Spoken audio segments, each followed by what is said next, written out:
Hello everyone. आज हम लोग रीजनिंग में एक नया टॉपिक स्टार्ट करने वाले हैं और इसका नाम आपका है सिटिंग अरेंजमेंट। और काफ़ी अच्छा टॉपिक है। जितने भी एग्ज़ाम होते हैं, चाहे वो ग्रुप डी हो, एनटीपीसी हो या सीएचएसएल हो, सीजीएल हो, सबके लिए ज़रूरी है। तो आइए शुरू करते हैं। काफ़ी अच्छा टॉपिक है। सबसे पहले दोस्तों आपको बताएंगे कंसेप्ट। इसमें मुझे कुछ देर लगेगा, इसके बाद ही हम लोग शुरू करेंगे। सिटिंग अरेंजमेंट दो तरह के होते हैं, मेनली दो तरह के होते हैं। सब्सिडरी में क्या आएगा वो भी बताएंगे। एक होता है लाइन अरेंजमेंट,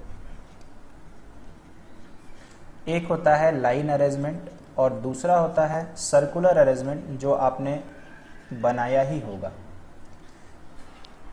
एक होता है लाइन अरेंजमेंट, दूसरा होता है सर्कुलर अरेंजमेंट। ध्यान से देखिएगा, ये लाइन हमारे पास है, ये लाइन हमारे पास है।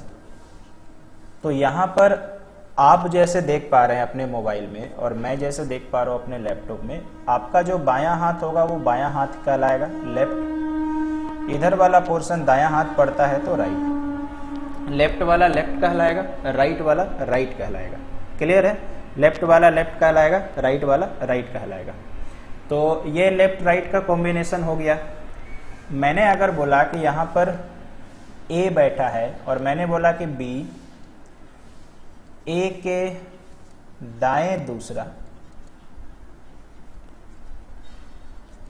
बी ए के दाएं दूसरा, इसका मतलब ए का दाहिना मुझे बताइए, हमारे दाहिना हाथ मतलब यहाँ पे कोई बैठा होगा पहला और ये दूसरा, यहाँ पे भैया बी बैठा है, यहाँ पे कोई और होगा। तो इस सेंटेंस का मतलब ये हो गया बी ए के दाएं दूसरा है। ठीक है। अगर मैंने आपको बोला कि ये बी ए से दूसरा है तो आपको लगेगा कि यार लैंग्वेज तो सेम है, फिर अपना टीचर दोबारा क्यों बता रहा। तो यहां देखिए से का फर्क है, यहां पे के था, तो जब से बोलेगा तो मतलब ये ए इंक्लूड में आ जाएगा। कहने का तात्पर्य ये है कि अगर ये यहां बैठा है तो ए से मतलब ए से, यानी ये पहला हो गया, यानी इसके जस्ट बाद में बी बैठेगा। तो थोड़ा बहुत आप कंसेप्ट समझिएगा, है ना, थोड़ा बहुत आपको कंसेप्ट समझना है। रही बात कि सर ऐसे क्वेश्चन को स्टार्ट कहां से करें, आप हमेशा किसी भी प्रकार का अरेंजमेंट हो, स्टार्ट कहां से करिएगा। स्टार्ट हमेशा शुरू करिएगा जहां पर आपको एक परफेक्ट लोकेशन दिया हुआ है। मान लीजिए आपको बोला बी के दाएं ए तीसरा है, तो यहीं से आपको शुरू करना है। अगर बोलता है कि ये पड़ोसी वो पड़ोसी, यार वैसे में नहीं करना है। क्लियर है? तो आशा करते हैं ये थोड़ा सा टिप्स आपको समझ में आया होगा कि किस तरह से ऐसे सवालों को आपको हैंडल करना है। ठीक है। एग्जैक्ट लोकेशन से आप हमेशा शुरू करिएगा। इसके बाद चले आते हैं जो मेन हमारा स्तंभ है जो इस चैप्टर का, वो है सर्कुलर अरेंजमेंट। सर्कुलर अरेंजमेंट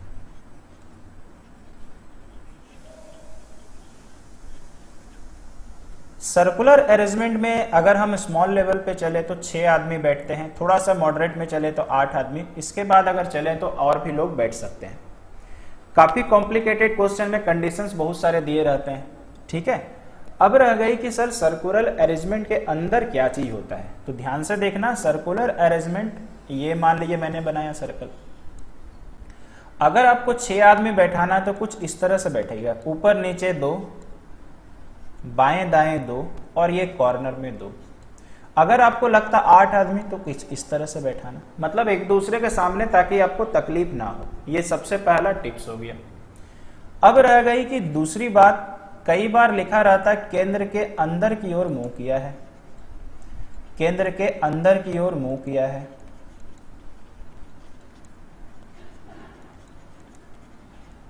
तो इसका मतलब ये सोचना है कि ये अंदर, ये सब अंदर देख रहा है।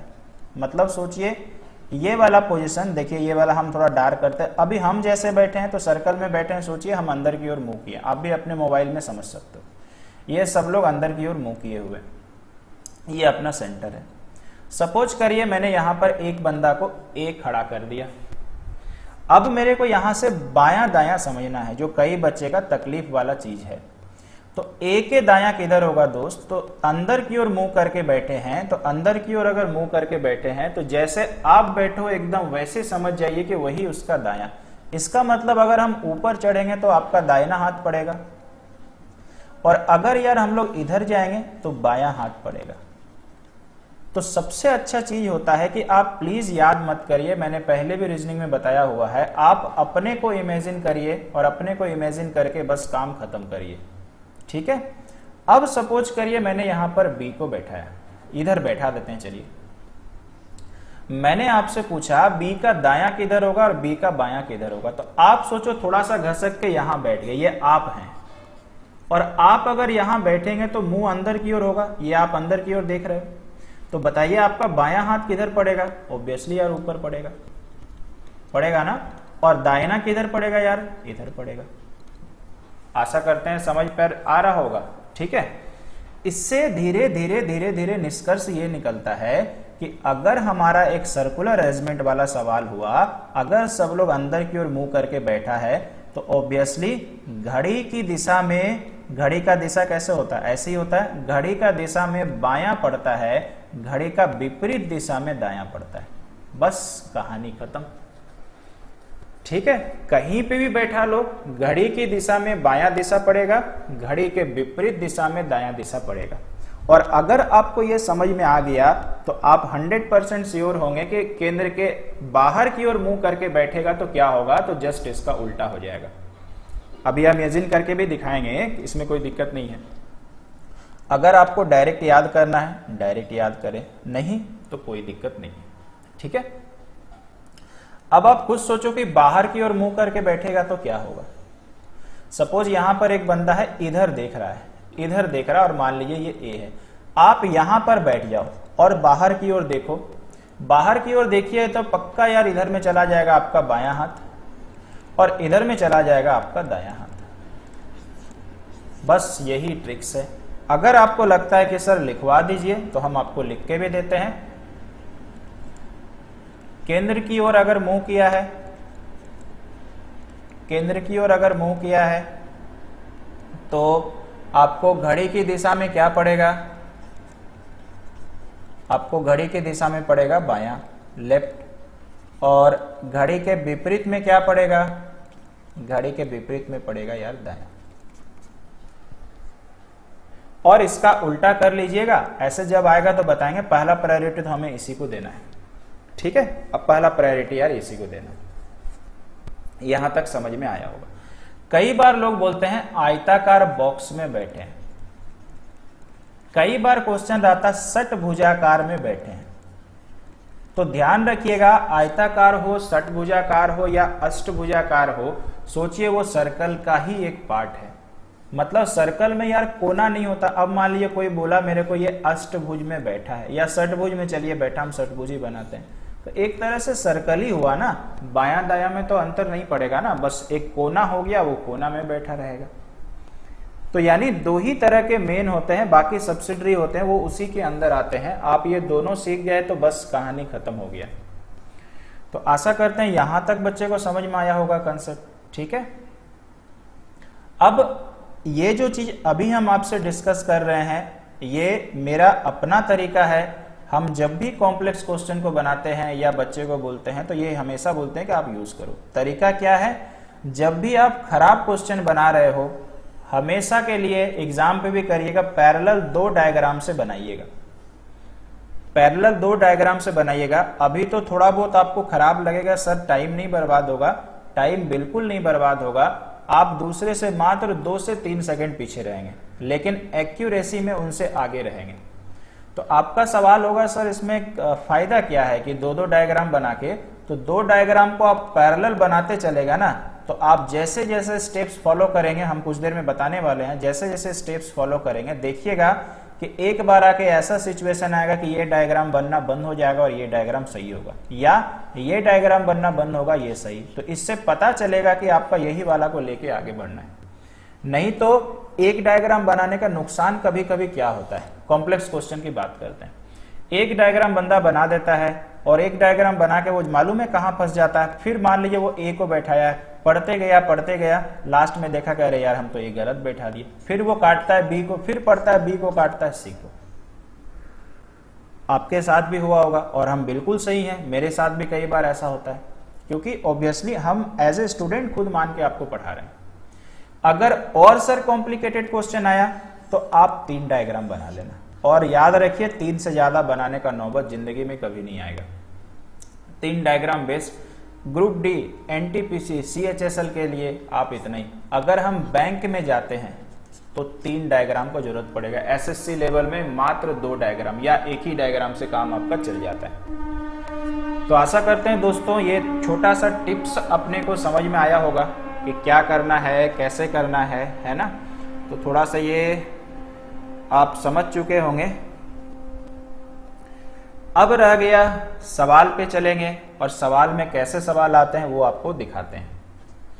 ये अपने पास रहा सबसे पहला सवाल। सवाल को बड़े प्यार से पढ़ते हैं।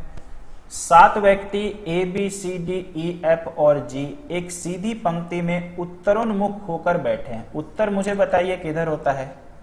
उत्तर ऊपर की तरफ होता है, नीचे दक्षिण होता है, दाहिने तरफ ईस्ट होता है, बाएं तरफ वेस्ट होता है, पूरब और पश्चिम। क्लियर है? इसका मतलब भाई 7 जन बैठा हुआ है, यानी सीधी पंक्ति में, सीधी पंक्ति में, और उत्तर की ओर देख रहा मतलब ऊपर की ओर देख रहा। जैसे आप मोबाइल में देख रहे हो, जैसे मैं लैपटॉप में आपको पढ़ा रहा हूं, यानी मेरा बायां हाथ बायां में पड़ेगा, दाहिना हाथ दायां में पड़ेगा, ये ग्राफ में। अब चलिए बनाते हैं। F और G के बीच केवल 2 लोग बैठे हैं। अब इसमें सबसे बड़ी विडंबना है यार कि F और G बैठाइएगा कहां, वो भी एक तकलीफ है ना। पढ़ते जाइए, कहीं ना कहीं तो कुछ क्लू मिलेगा। G B के बाईं ओर से दूसरे स्थान पे बैठा है, यहां पे भी भैया कुछ मिल नहीं रहा है। D C के बाईं ओर से तीसरे स्थान पे बैठा है, यहां पे भी नहीं मिल रहा। E G और B के ठीक बीच में बैठा है। जैसे ही गए तो यहां पर मेरे को एक हिंट मिला कि यहीं से मैथ शुरू करो या रीजनिंग शुरू करो। बी पंक्ति के एकदम दाएं बैठा है, मतलब यार बी यहां पे बैठा है, मतलब भाई बी यहां पे बैठा है। क्लियर है? अब यहां पर जहां जहां बी वाला स्टेटमेंट है वहां वहां से हम लोग छापा मारेंगे और पकड़ेंगे, धर लेंगे क्वेश्चन को। तो सबसे पहले बी वाला स्टेटमेंट यहां है। जी बी के बाईं ओर से दूसरे स्थान पर है, बी के बाईं ओर से दूसरे, यहां पे पहला और यहां पे दूसरा। बी का बायां मुझे बताइए, बायां तरफ पड़ेगा ना, यहां पर यार जी है। कोई तकलीफ नहीं, आगे बढ़ते हैं। इसके बाद देखते हैं एफ और जी के बीच केवल 2 लोग बैठे हैं। अगर मेरे को एफ और जी के बीच 2 लोग को बैठाना है तो मेरे को लगता है एफ बायां तरफ ही देना पड़ेगा। फिलहाल इसको रिजर्व रखते हैं। क्या इस लाइन से कुछ फायदा हो रहा भाई? देखे ई जी और बी के बीच में बैठा है, बोलता हाँ बैठा है, बैठाइए। ये तो बोल रहा कि यार ऐसे ही चलना है, अब तो कोई तकलीफ ही नहीं है। अच्छा, जी बी के दाईं ओर दूसरा बैठा है, यहाँ पे भी क्लियर हो गया। अच्छा, यहाँ पर कहता है कि डी सी के बाईं ओर तीसरे स्थान पर। अभी सी का टेंशन नहीं लेंगे यार, डर लग रहा। एफ और जी के बीच केवल 2 लोग बैठे हैं, मतलब जी यहां हो गया तो पक्का यहां पर एफ होगा। और 2 लोग बैठा है, क्या पता कौन है, भगवान जाने। क्लियर है? आपके लिए थोड़ा धीरे धीरे मजाकिया अंदाज में बना रहे हैं। जब आप सीख जाइएगा ना तो हाथ और दिमाग दौड़ेगा आपका, ठीक है? तो प्लीज इसको मेंटेन करके रखिएगा। स्टार्ट में टाइम बर्बाद करना जरूरी है। डी सी के बाईं ओर तीसरे स्थान पे, मुझे पहले बताइए कितने लोग बैठ चुके हैं? 1 2 3 4 5 6, यानी ऑब्वियसली अब एक का ही जगह बचा है, यहां लास्ट है, इस जगह पे लास्ट, क्योंकि 7 ही लोग हैं। डी सी के बाएं तीसरे स्थान पे है, तो मुझे बताइए यहां पर सी होगा, यहां पे सी होगा। इसका बायां तीसरा के मतलब इसको छोड़ के पहला, दूसरा, तीसरा, मतलब मुझे पता चला भैया डी यहां बैठा है। अब एक ही जगह खाली है। हमारे क्वेश्चन में ए से लेके जी तक था, तो कौन बच गया भाई? ए ही बच गया ना, तो ए बंदा इधर ही चिपक लेगा किसी से। ये हो गया सही क्रम, और ऐसे करके आपको इस तरह के सवालों को बनाना चाहिए।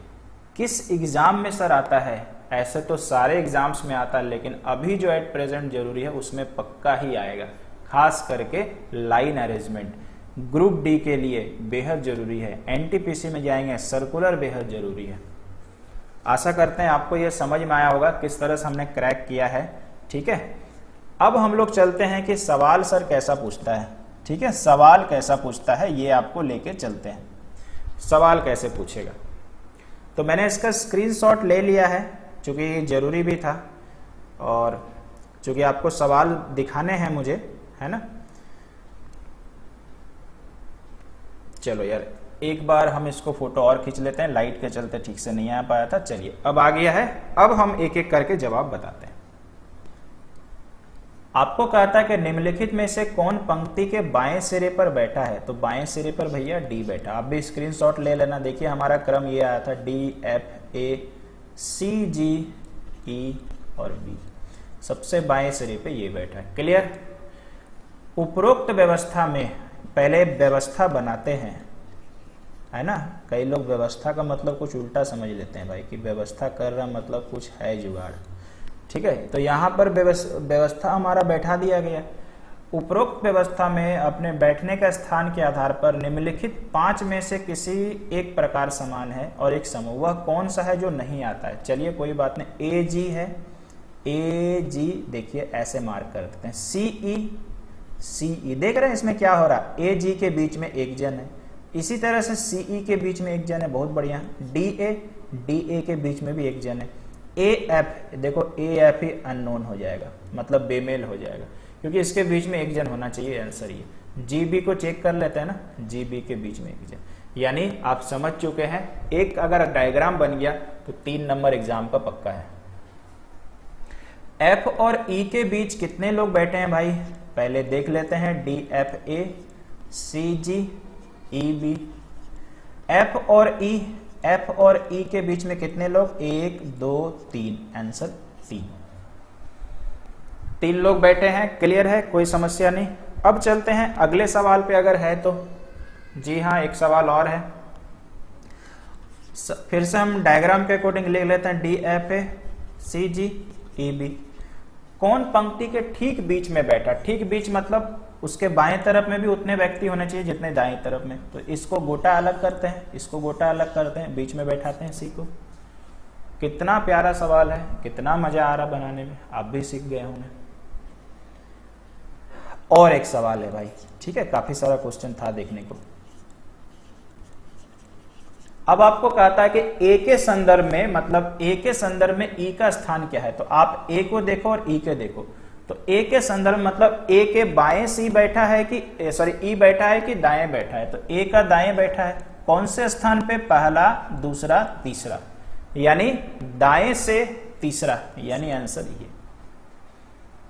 ठीक है, दाएं से मैंने थोड़ा गलत बोल दिया क्या, ठीक है यार, दाएं से तीसरा ही होगा, या बाएं से दूसरा, बाएं से चौथा। ए के संदर्भ में ई का स्थान कह रहा था ना, ए के संदर्भ में सी का इसका स्थान, तो दाएं तरफ में तीसरा। ठीक है भाई, दाएं तरफ में तीसरा।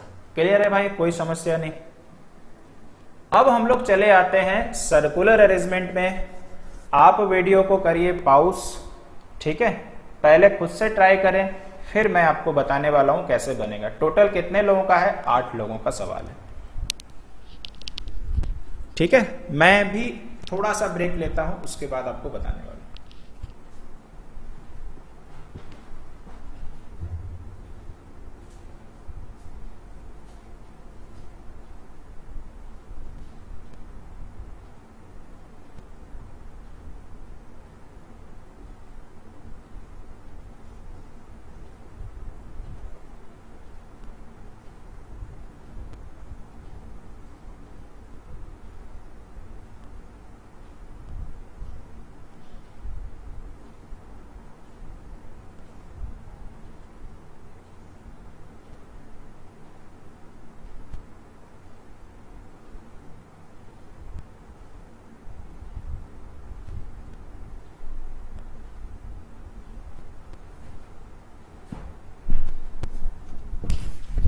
चलिए, तो आशा करते हैं आपने ट्राई किया होगा। अब आइए हम और आप मिलके करते हैं। अब हम क्या करेंगे, आपको डबल डायग्राम बना के करेंगे। ये फर्स्ट डायग्राम, ये सेकंड डायग्राम। 1 2 3 4 5 6 7 8, सेम 1 2 3 4 5 6 7 8।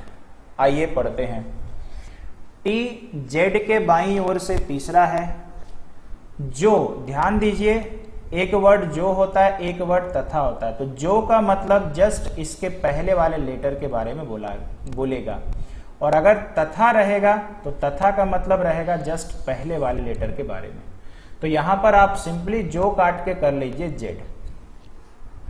ठीक है, अब रह गया कि हम लोग इसको शुरू करने का प्रयास कर लेते हैं। कहता है जो टी जेड के बाएं, तो जेड को पहले प्यार से यहां बैठाते हैं, डबल डायग्राम है, इसको भी लेके चलेंगे। जेड का बायां किधर पड़ेगा बताइए? तो केंद्र के अंदर की ओर मुंह किया हुआ है, मतलब घड़ी की दिशा में, तो घड़ी की दिशा में ऊपर। जेड के बाएं ओर तीसरा है, पहला, दूसरा, तीसरा, यहां पे टी बैठा है। जो मतलब जेड, ठीक है, जेड पी के बाईं ओर तीसरा है, पी के बाईं ओर तीसरा, यानी ये खुद बायां है, मतलब ऐसे करके आया होगा।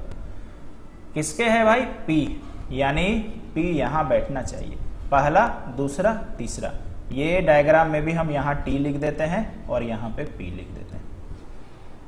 ठीक है, अभी हम थोड़ा आपके लिए ये थोड़ा पिक्चर को अच्छा क्लियर करेंगे। यहां तक बच्चे को समझ में आया होगा। एस पी के दाईं ओर से तीसरा है, पी का दाहिना किधर होगा बताइए? घड़ी के विपरीत दिशा में, तो पी का दाहिना तीसरा है। क्लियर है भाई? तो आप बताओ, इधर ही होगा ना? तो पहला, दूसरा और तीसरा कौन है? एस। ये भी पैरेलल चलाते हैं, एस। और क्यू के बाएं ओर से चौथा है, क्यू के बाएं ओर से चौथा है। किसके बारे में बोला जा रहा है देखिए तो? और या तथा का मतलब मैंने क्या बोला था? फर्स्ट वाला लेटर होता है, यानी एस के बारे में बोला। एस क्यू के बाईं ओर से चौथा है, क्यू के बाईं ओर से चौथा है। थोड़ा बुद्धि लगाइए, तब क्यू यहां ना दे दें। क्यू के बाएं ओर से चौथा, तो बायां इधर ही पड़ता है, पहला, दूसरा, तीसरा। तो भैया यहां फंस गए, बोलिए फंसे कि नहीं? क्यू के बाईं ओर से चौथा है, ठीक है। अभी आर और भी बचा हुआ है। क्यू के बाईं ओर से चौथा है, तो यहां पर वापस से देखिए, ये क्यू जैसे ही मैंने डाला तो बाईं ओर से चौथा होना चाहिए, पहला, दूसरा, तीसरा। एस के बारे में बात कर रहा था। एस, एक बार हम लोग फिर से स्टेटमेंट पढ़ते हैं। एस पी के दाईं ओर से तीसरा है और क्यू के बाईं ओर से चौथा है, मतलब एस की ही बात कर रहा है, ठीक है। तो यार कैसे किया जाए बताइए? क्यू के बाईं ओर से चौथा है, अभी तो मतलब अच्छा यहाँ पे क्यू देना था। यहाँ पे देखो मैंने क्या सोचा कि ये एस, चलो यहाँ पे तो ऑब्वियस सा बात है यार, क्यू यहाँ चिपकेगा। अच्छा ये डायग्राम आधा आधा ना, पहला, दूसरा, तीसरा और चौथा, यानी ऑब्वियसली यहाँ पर क्यू बैठेगा। अभी तक हम लोगों ने पढ़ के अच्छा से कर लिया, ठीक है। मुझे कंफ्यूजन मालूम है कहाँ हुआ था, ये एस यहाँ पर लग रहा था। आर भी के बाएं तीसरा है। अब आप देखिए, आर भी के बाएं तीसरा, थोड़ा सा पिक्चर को और क्लियर करेंगे आपके समझाने के लिए। अब हमारे पास जगह कौन कौन सा बचा है? 1, 2, 3, दोनों डायग्राम। अभी आपको लगता है कि दोनों डायग्राम पैरेलल, यानी अब मेरे को ये पता चला यहाँ पे अभी 2 डायग्राम का जरूरत नहीं था, लेकिन भविष्य में जरूरत पड़ेगा भाई, पार्ट 2 में लेके आएंगे। आर भी के दाईं ओर से तीसरा है, भी के दाहिना सोचना है, तो भी का दाहिना यार सोचेंगे तो तीसरा। अगर मैंने यहाँ पे रख दिया भी, है ना, अगर मैंने यहाँ पे भी रख दिया तो इसका दायां क्या पड़ेगा? केंद्र के अंदर की ओर मुंह करके रखा है, केंद्र के अंदर। तो मेरे को आप बताओ कि भी का दायां क्या पड़ेगा यार? भी का दायां ऐसे पड़ेगा क्या? नहीं भाई, ये तो बायां तरफ पड़ता है। भी का दायां यहाँ पड़ेगा, है कि नहीं? तो ऑब्वियस सा बात है, क्योंकि एंटी क्लॉकवाइज। तो आर भी के बाएं तीसरा, दाईं ओर से दूसरा है क्या? आर भी के दाईं ओर से दूसरा, भी के दाईं ओर से दूसरा, ठीक है। तो यहाँ पे तो यार गड़बड़ी हो गया, दूसरा हो नहीं सकता, ठीक है। अच्छा और कुछ देखते हैं, यहाँ पे 2 जगह खाली है। आपको पता है कि दूसरा है तो 2 का गैप होना चाहिए। देखिए जानबूझ के हम एक बच्चे की तरह बना रहे हैं। आर भी के दाएं दूसरा, ऑब्वियसली यहाँ पर अगर मैंने भी रख दिया तो पक्का इधर में दायां, तो ये वाला मैच कर रहा, तो पैरेलल यहाँ पे भी लिख देते हैं। यानी अभी सेकेंड डायग्राम यूजलेस साबित हो रहा है, ठीक है। भी के दाहिना तरफ में दूसरा चलेगा ना। अब मेरे पास एक ही जगह बचा, तो P Q R S T भी, डब्लू बचा है डब्लू, और हमारा ग्राफ कंप्लीट होता है। आपको लग रहा होगा कि हम समझाने में टाइम ले रहे हैं, लेकिन यही तो सच्चाई है ना कि समझाने में ही टाइम ले रहे हैं ना। समझ में आ जाएगा फिर स्टूडेंट बनेंगे तो जल्दी करेंगे ना, यही यार फर्क है। तो स्टार्ट में आपको थोड़ा प्लीज पेशेंस रखना पड़ेगा, और पेशेंस रख के ही हमारा बनने वाला है। पेशेंस नहीं रखिएगा ना तो फिर बनने वाला है नहीं। क्लियर है दोस्तों? तो आशा करते हैं समझ में आया होगा सवाल नंबर 2 किस तरह से हमने क्रैक किया। ठीक है, अब हम लोग चले आते हैं पैरेलल इसके क्वेश्चंस पे। क्वेश्चंस हम लोग करेंगे। सबसे पहला सवाल, ठीक है, मैंने इसका भी फोटो खींच लिया है जो मैंने बनाया। मेरे पास सही मायनों में कोई सॉल्यूशन नहीं है, आपके साथ लाइव सॉल्व कर रहे हैं। अगर रहता ना तो घींच टान के हम जल्दी से पार कर देते हैं। ये अपने पास घड़ी की जैसा बना दिया गया। भी के दाएं चौथा कौन है? तो भी का दायां इधर पड़ेगा, घड़ी के विपरीत पहला, दूसरा, तीसरा, चौथा, इनमें से कोई। बी के दाएं ओर से चौथा है ना, तो यहां पर आपको पहला, दूसरा, तीसरा, चौथा। क्लियर है भाई? सेकंड क्वेश्चन, टी के संदर्भ में आर का स्थान क्या है? ठीक है, तो यहां पे W, P, Q, R, Z, B, S, T. यार जेड था कि नहीं सवाल में? जी जेड था। तो टी के संदर्भ में आर का स्थान क्या है? देखो तो ये है।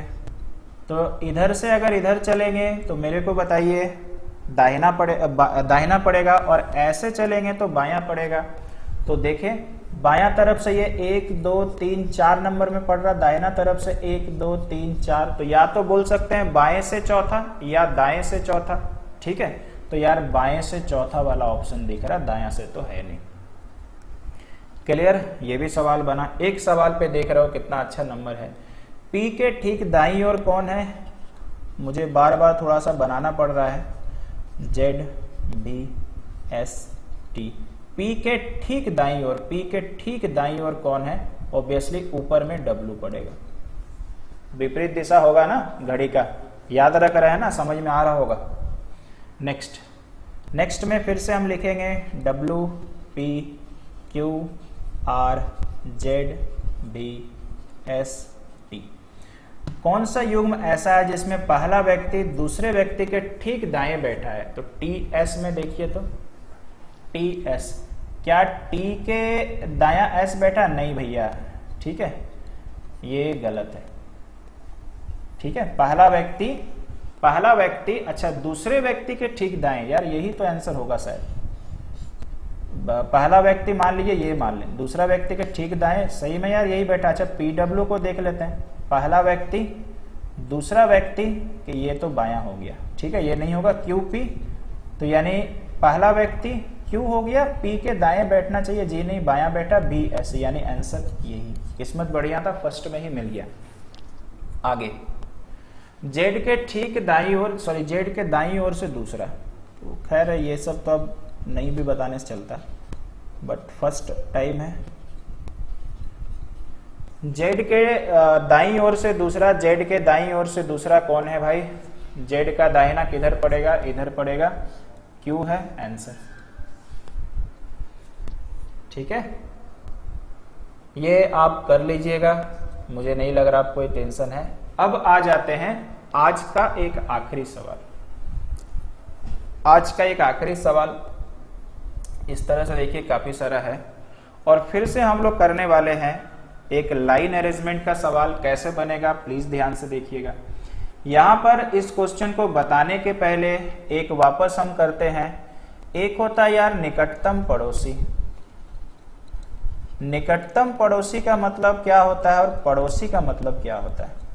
निकटतम पड़ोसी मतलब होता है बीच में। अगर बोलेगा ए बी और सी का पड़ोसी है तो मतलब बी और सी के बीच में ए बैठा है, लेकिन ये गारंटी नहीं कि बी इधर ही होगा और सी इधर ही होगा, ये पढ़ के लिखना पड़ेगा। और अगर बोलता है कि नॉर्मल पड़ोसी है तो उसका या तो बायां में होगा या दायां में होगा। यहां तक प्लीज अच्छे से समझिएगा। आइए शुरू करते हैं। 9 मित्र को बेंच में बैठाना है। इसको होमवर्क देने से बढ़िया होता है, लेकिन चलिए थोड़ा आपके लिए मेहनत करते हैं। थोड़ा हिंट भी देते हैं। बी एक छोर पर है ना।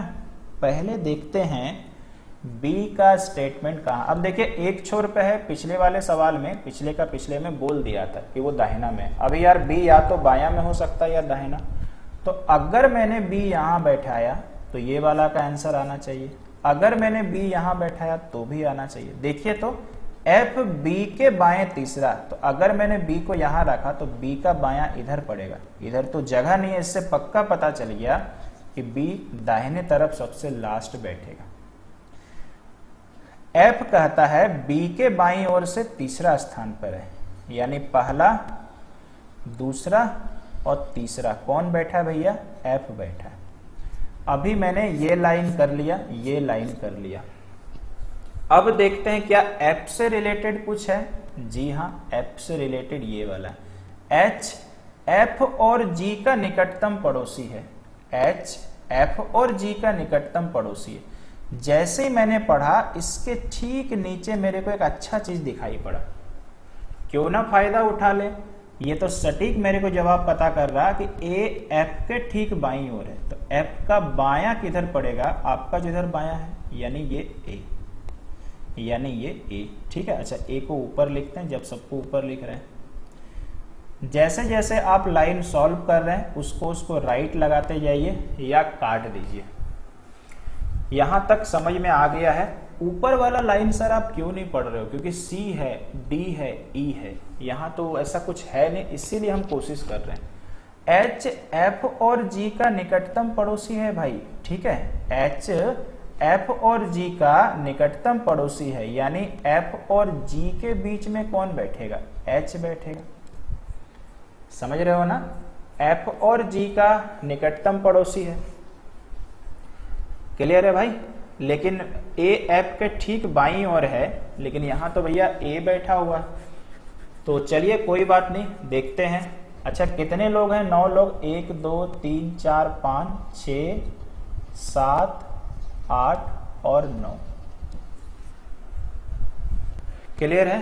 तो यहां पर मेरे को यह पता चला कि ये सामने कहीं ना कहीं बैठा होगा।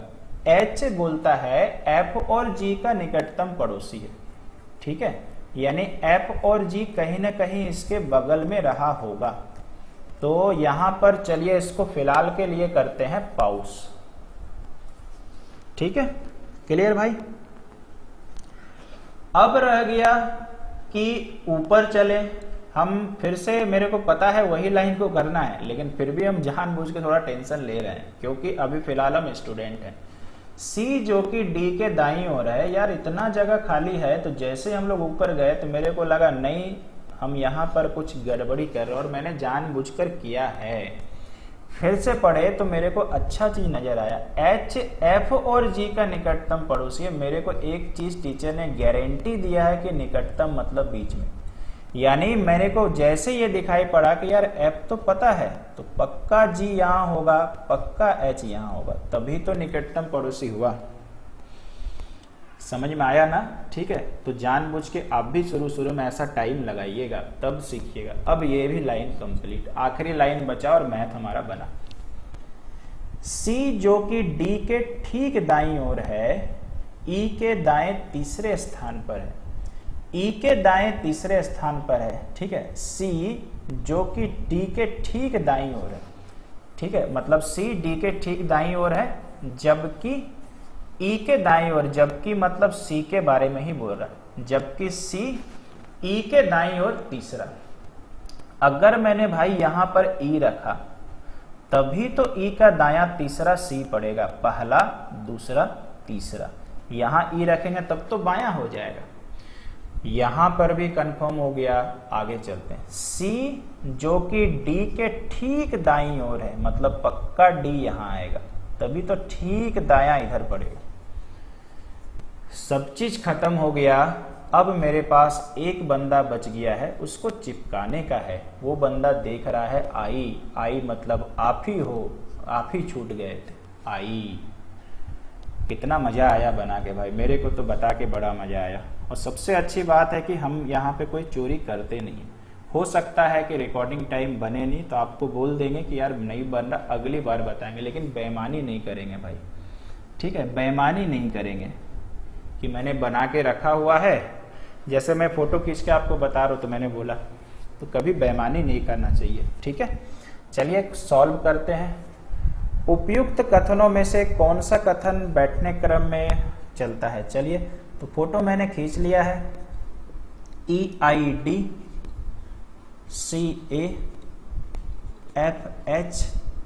CAFHGB। आइए देखते हैं कौन सा। D और H के बीच में 3 व्यक्ति हैं, D यहाँ, H यहाँ, 1 2 3। चलिए किस्मत बढ़िया है, ये सही है। ऐसे तो सब गलत होना चाहिए क्योंकि 4 ऑप्शन में एक ही सही होगा। B F के दाईं ओर चौथा है, F के दाईं ओर चौथा B नहीं है, गलत है।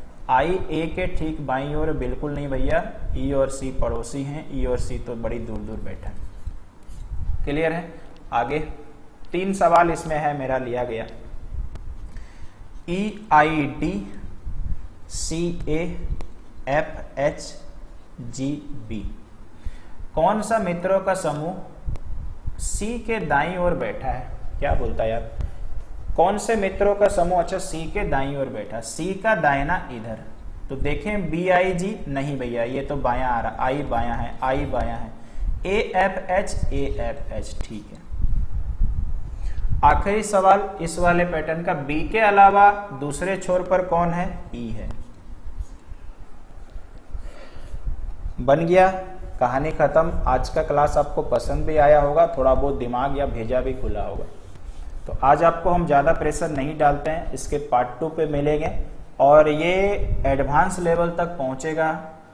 फिर ऐसे भी सवाल करेंगे, वकील बैठा है, ये बैठा है, वो बैठा है, फिर आपके प्यार को भी बैठाएंगे, आपके प्रेमी को भी बैठाएंगे, आपकी प्रेमिका को भी बैठाएंगे, ठीक है। उसमें वकील नहीं आएगा भाई, ठीक है, क्योंकि ज़्यादा दिक्कत हो जाएगा। तो फिलहाल आप अकेले काम चलाइए, अगले क्लास में सबको लेके आएंगे और यादों में खो जाएंगे। चलिए भाई, अभी के लिए फिलहाल इतना ही। कैसा लगा क्लास बताते रहिएगा। Thank you so much.